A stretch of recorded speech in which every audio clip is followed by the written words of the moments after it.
So I think there's a few things that we're really struggling with, and a lot of that has to do with the history of how we've built our pay systems, right?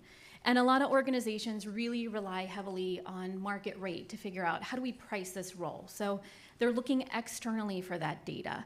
And there's nothing necessarily inherently wrong with that, but I would say that market data alone has a few foundational flaws, right? The first is it's backward facing. It's never going to tell you what the market is really pricing right now. It's always going to look in the rearview mirror.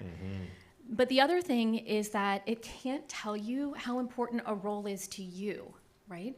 So if you think about benchmarks, they tend to be generic. A program manager is a program manager. But in one organization, that might be a really critical role to the function of the organization. And in another, it might be more of a support role. So I love to use the example of like a data analyst, right? So if you have a company and your data analyst pulls data and pulls reports, it's relatively simple. Maybe it's not critically important to the strategy of the company. But if your company is a data company and that's the product you're putting out, then that data analyst becomes much more important. And market's not going to be able to tell you that, right? And then the final flaw, especially when it comes to pay equity, is that the market actually can carry historical bias forward.